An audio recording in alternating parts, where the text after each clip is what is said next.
Annex 1 is an essential part of International Marine Organization or IMO effort to control and prevent marine pollution from the ship.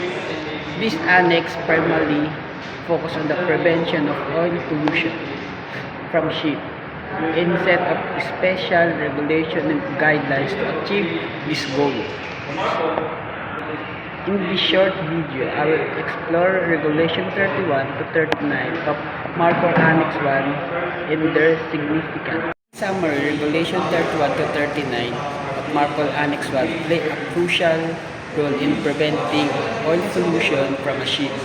They establish strict guidelines, procedures, and equipment requirements to safeguard our marine ecosystem from the harmful effect of oil pollution. This regulation reflects the global commitment to preventing the marine environment and our system and to the IMO dedication to sustainable marine practice.